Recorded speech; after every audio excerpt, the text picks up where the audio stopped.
Hello, welcome to Unicorn Princess Tarot. Reading po ito for Water Sign, Cancer, Scorpio, Pisces. Take only what resonates. Bale, hindi ito magre-resonate sa lahat. So, kunin mo lang yung mga messages na magre-resonate para sa'yo. Para sa personal reading, Jing Tarot Reader, pakisearch na lang siya sa Facebook. Ayan.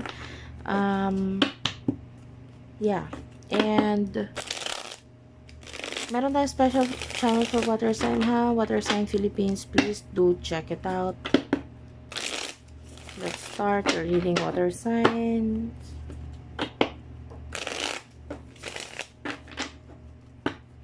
One last shuffle. Ayan. For Water Sign, please. For the sign of Water Sign, Cancer, Scorpio, and Pisces.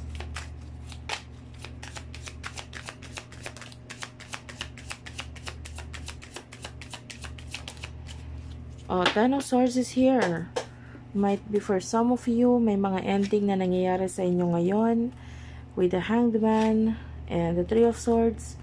I feel like ginamit mo lang yung utak mo kung bakit nagkakaroon ng ending ngayon. So, maaaring masakit para sa'yo that you have to end this thing. Sobrang nasasaktan ka, nalulungkot ka, nasasaktan ka, at nalulungkot ka. Yan, at the same time. You do have your Nine of Cups. I feel like excited ka rin sa mga bagay na gusto mong or tingin mo ma-accomplish mo. Justice card, yung iba sa inyo, pwede may kinalaman ito sa career. And with the Five of Pentacles, I'm seeing problems with regards to money. Ayan. And yung iba sa inyo, pwedeng may mga nawalang pera or may mga sabihin na nating may mga bagay na nawala sa'yo, mga taong nawala sa'yo. So, sobrang sakit. Nagkakaroon ng separation, pagkakalayo, maaaring ito ay may kinalaman sa iyong desisyon. Pero tinatry mo maging matatag with the Emperor dahil may mga bagong opportunity na dumadating sa'yo and maybe you are willing to take this. And whatever it is ending, na medyo mahirap para sa'yo, medyo masakit para sa'yo, nakikita natin with the Eight of Swords, wala ka na magagawa. Sa ngayon, wala ka na magagawa. Oo, masakit, malungkot. Pero you are just focusing now sa iyong goal, sa iyong mga pangarap or gusto mong mangyari sa buhay mo. Nandito na lang ang focus mo muna sa ngayon. And with the Judgment, nakikita natin that you are willing to take kung naman mga maririnig mo, kung anong mga matututunan mo, you're willing to take this. And maybe this is what you really want. This is what you really love with the Ace of Cups, no? And maybe this is a new beginning. Nakakita tayo ng mga taong tumutulong para sa'yo para ma-accomplish mo ito with the Moon. Okay? Pero deep inside, you are really in pain. You are really nasasaktan, no? But you see this new beginning na pwedeng magbigay ng victory in the future for you. Hindi man sa ngayon, pero maybe in the future. Okay? So, tell me more messages for water sign.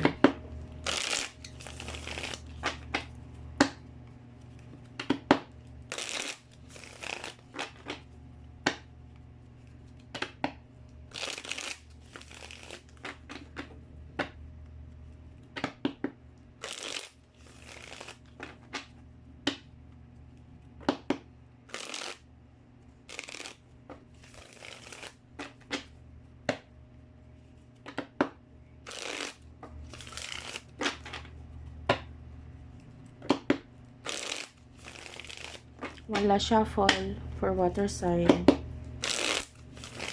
Okay, thank you Spirit Guides, Angel Guides, para sa mga water sign.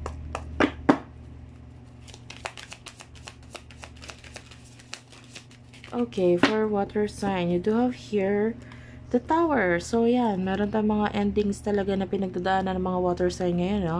With the Hierophant, I feel like you are here para matutunan yung mga dapat mo pang matutunan. And with the Ace of Wands, nakikita natin that you are focusing on new beginnings. Now, o nag-end na ito, tinatanggap mo na yung ending, masakit, pero tanggap mo na. It over the Fool. You are now focusing sa journey mo, sa mga bagong adventures sa buhay mo.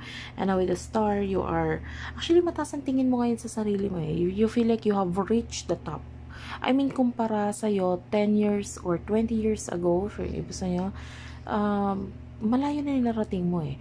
Pero you want to grow, you want more. Sino ba namang ayaw, diba? Gusto ng growth. This is you wanting growth. And this is you na pwedeng willing kang i-cut off or tanggalin or alisan yung mga bagay or yung mga tao na maaaring nagiging hadlang sa iyong growth. Or kung hindi man, maybe just in case na magkaroon ng opportunity, you're willing to take this. No? Even na yung iba sa inyo, ang kailangan i-sacrifice is yung family. No? Yung iba sa inyo, ganon. But anyway, you are a water sign wherein nakakonsentrate ka sa iyong emotions, pero this time around hindi mo na ang emotions mo ang pinaiiral mo, okay, but rather might be ang utak mo. Okay, so what will happen in the near future for you? Ay, punta muna tayo sa challenges. What are the challenges? Challenges for water sign. You have the King of Wands, the Two of Wands, and the Knight of Pentacles. Ace of Pentacles ito. So, itong nakikita natin yung bagong beginning, new beginning for you. Nakikita natin na maaaring merong mga bagay na hindi ka magagawa, no? Na maaaring gusto mong gawin, pero hindi mo pwedeng gawin. Mga bagay or lugar na gusto mong puntahan pero hindi mo mapuntahan. Two of Wands is here. Nakakita tayo dito ng mga pagpaplano, pero maaaring with the Knight of Pentacles magiging matagal bago may sakatuparan itong mga planong ito. With the with the King of Wands, I feel like you are taking actions for yourself. So ang challenge dito is that you're facing your life na parang you're alone. For now, you are alone. Okay? Pwedeng hindi mo nakasama yung mga taong nasanay ka nakasama ito. No? Kung ano man yung mga challenges mo, ikaw lang mag-isa. So, medyo maaaring mahirapan ka, hindi ka sanay, ganito, ganyan. Tell me more about the challenges for water sign. Okay, yeah, challenges for you is that regarding dito sa new beginning na ito, nakakita tayo dito ng honestly, I can see money problems. I can see na may mga mawawala sa'yo na importante para sa'yo. And you might feel like hindi ka na welcome, or you might feel like parang mahirap, ganyan, pwedeng mahirapan ka. Nakakita tayo dito ng mga taong hindi mo kayang i-let go.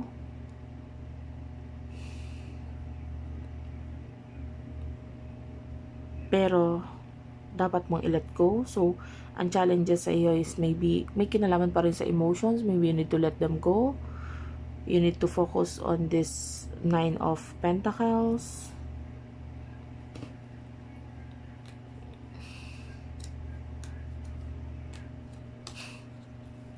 And yung iba sa inyo pwedeng, ano pang saysay na nag-iipon ako kung hindi ko naman ito magastos sa mga taong nakakapagpasaya sa akin, or kung hindi ko naman ito na hindi, kumbaga,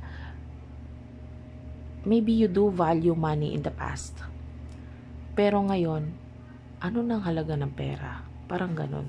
Oo nga, let's say may pera, pero para saan? Para kanino? Pwedeng ganon. And tell me about the future.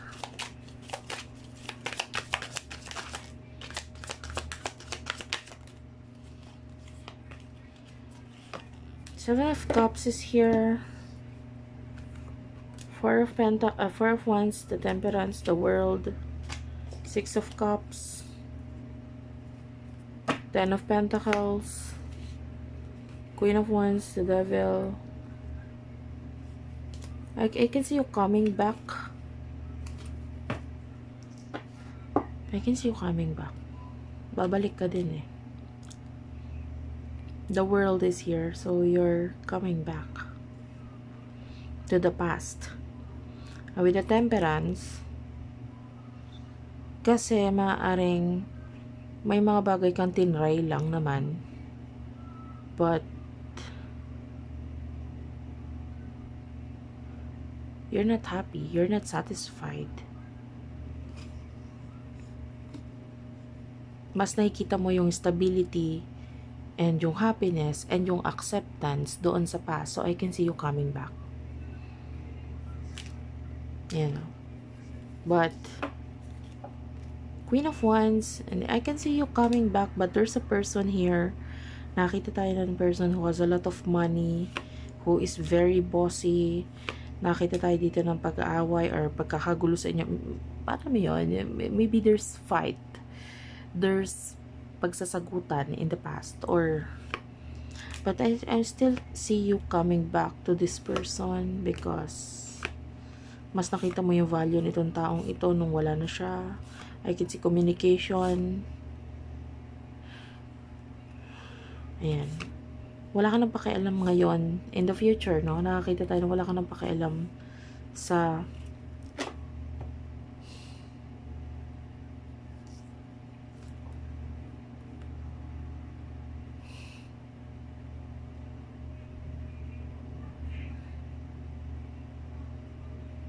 mga bagay na gusto mo.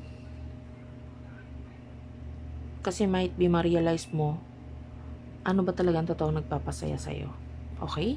So that's it for now. Thank you for watching, guys. I love you all and bye-bye.